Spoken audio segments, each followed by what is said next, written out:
Bueno, la clase de hoy es otro modelo de comercio bajo una estructura de mercado de competencia imperfecta. En particular es un modelo que se llama un modelo de dumping recíproco. Lo más importante, o una de las cosas importantes acá, es que estamos en un modelo de competencia imperfecta. Entonces, al igual que la clase pasada, estamos dejando de lado la teoría de la ventaja comparativa. Pero la particularidad de este modelo es lo siguiente. Fíjense que acá yo les hice una tablita donde puse algunas cosas muy básicas de los tres modelos que vimos hasta ahora. De los tres modelos no. De los dos modelos que estamos viendo ahora en esta parte de clases bajo competencia imperfecta, que es el de la clase pasada y el que vamos a ver hoy, comparados con los modelos de ventaja comparativa. Básicamente acá la idea es que en los modelos de ventaja comparativa el comercio surge porque los países son distintos entre sí y el supuesto es el de competencia perfecta, el supuesto de estructura de mercado. En esta segunda parte del curso nosotros estamos viendo modelos que explican por qué los países comercian, pero bajo contextos de competencia imperfecta. Y como les decía la otra vez, vamos a ver distintos modelos que tienen distintos supuestos cada uno de ellos y para los cuales tenemos que tener en cuenta distintas particularidades. Entonces, por ejemplo, la clase pasada vimos el modelo de competencia monopolística, donde el comercio surge por la existencia de economías de escala, y donde la particularidad es que este tipo de comercio, este tipo de modelos de comercio se aplica cuando hablamos de productos diferenciados. Entonces hablamos de un bien que es un producto diferenciado. Entonces lo que decíamos es que, por ejemplo, nuestro país exporta e importa variedades del bien X.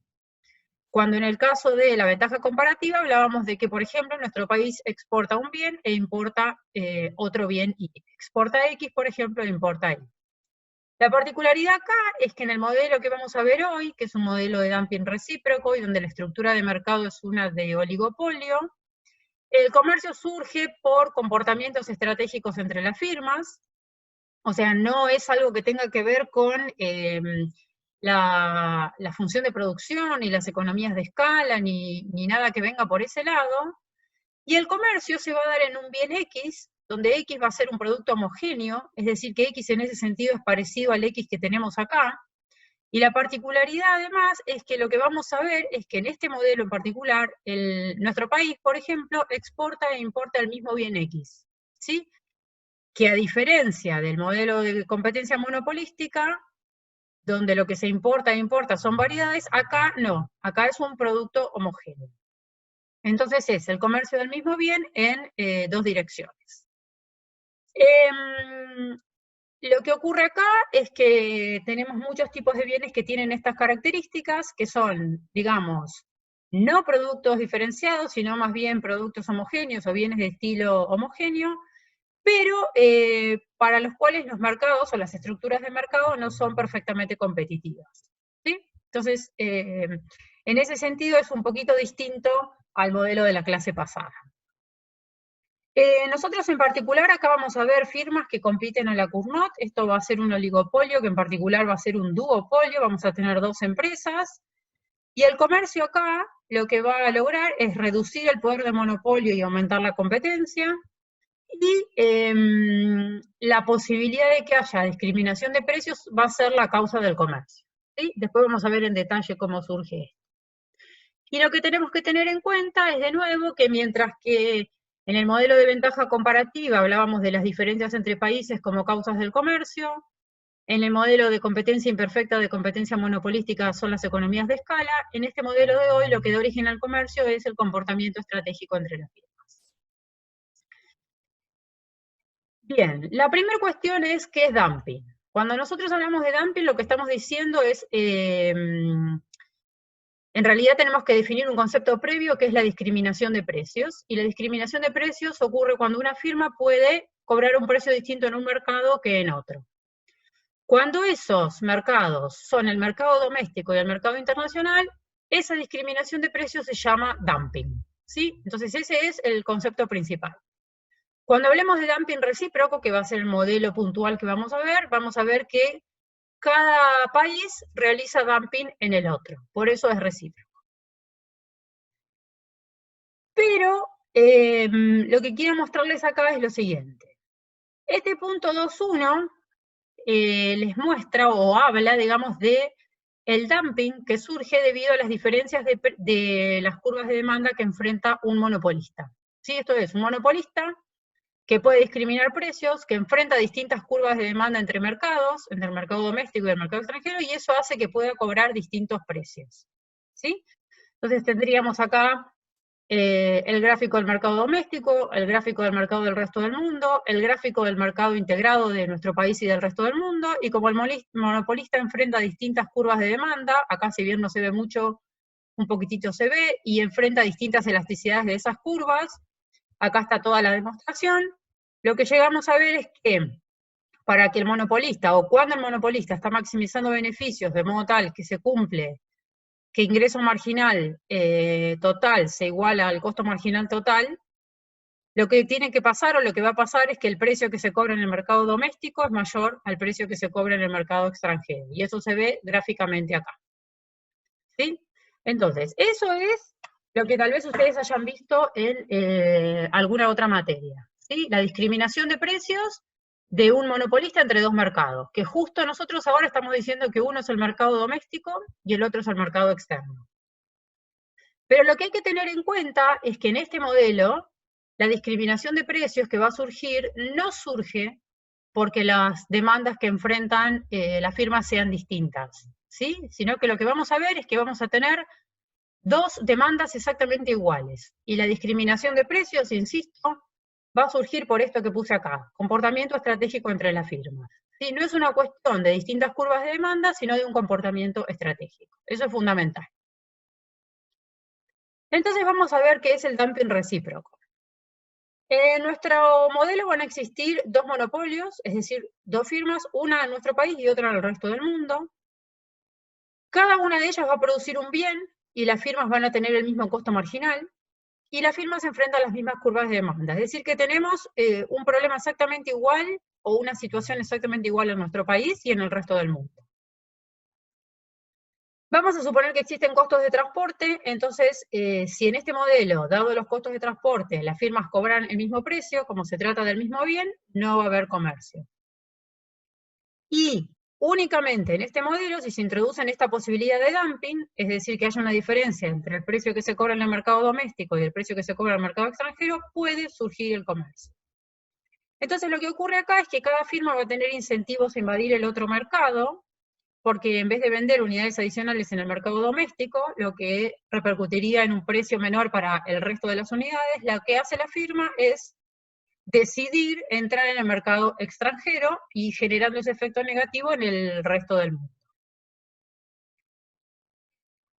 Lo que estamos suponiendo entonces es que la firma lo que va a poder hacer es vender algunas unidades en el mercado del resto del mundo, pero esto es lo más importante, a un precio que va a ser el precio del resto, que se cobra en el resto del mundo, acá le pusimos precio extranjero, a un precio que, descontando los costos de transporte, sería menor que el precio que está vigente en el mercado doméstico, pero superior al costo marginal. ¿Sí? Entonces, como estamos hablando de dos firmas, un precio que vamos a obtener va a ser este precio de duopolio. ¿Sí? El precio de duopolio va a ser el precio que se cobra en el mercado doméstico, y ese precio de duopolio menos los costos de transporte va a ser el precio que se cobra en el mercado extranjero. Después ahora, cuando veamos el modelo, esto va a surgir un poquito más naturalmente.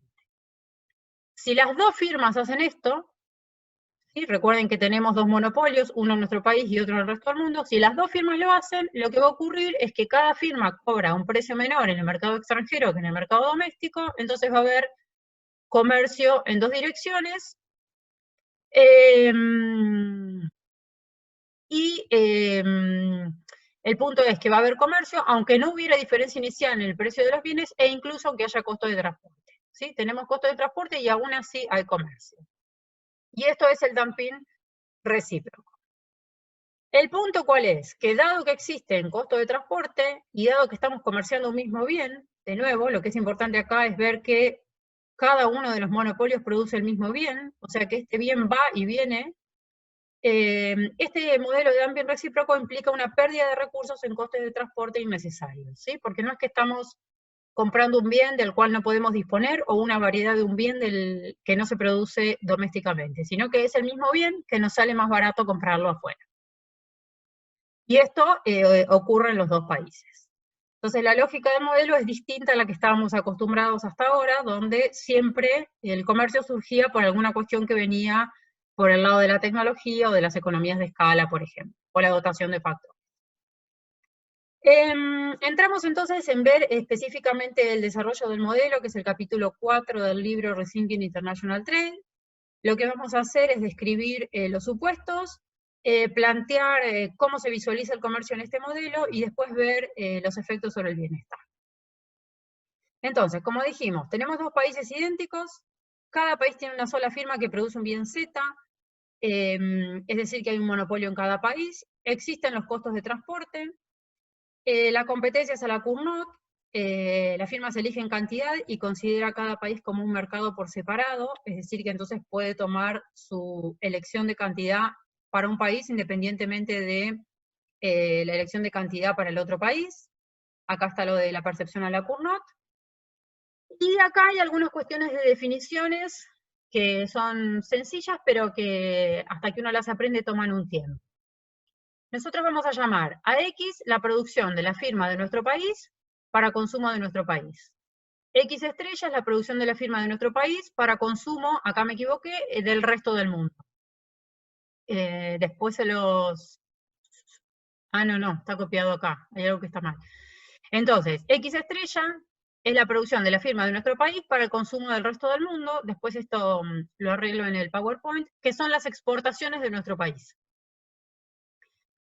Y es la producción de la firma del resto del mundo para consumo de nuestro país, es decir, que son las exportaciones del resto del mundo, e Y estrella es la producción de la firma del resto del mundo para consumo del resto del mundo. Entonces, X y X estrella es la producción de nuestro país, tanto para nuestro país como para el resto del mundo. Y estrella es la producción del resto del mundo. Cuando yo veo X, pienso en la producción de nuestro país. Cuando veo Y, pienso en la producción del resto del mundo. X e Y es el consumo de nuestro país, y X estrella y estrella es el consumo del resto del mundo. Definimos costo marginal constante igual a C, y definimos un costo marginal de exportar que va a ser igual a C sobre G, donde los costos de transporte acá son un poco distintos tal vez a lo que estamos acostumbrados a ver, se definen como costos de transporte tipo iceberg. La idea acá es que en vez de sumar un monto fijo T, el costo tipo iceberg lo que implica es que en vez de pagar un costo adicional, el costo de transporte se visualiza en que si por ejemplo sale una unidad del bien del mercado, en vez de llegar una unidad, llegan G unidades, donde G es menor que 1. ¿Sí? Entonces, el costo de transporte sería lo que se pierde de esa unidad al llegar al otro mercado. Entonces, para que llegue una unidad, es necesario que salgan 1 sobre G unidades, siendo su costo marginal igual a C sobre G. Definimos P como el precio doméstico y P estrella como el precio extranjero, y Z estrella como el consumo, como dije antes, de nuestro país y el consumo del resto del mundo, y los costos fijos, F y F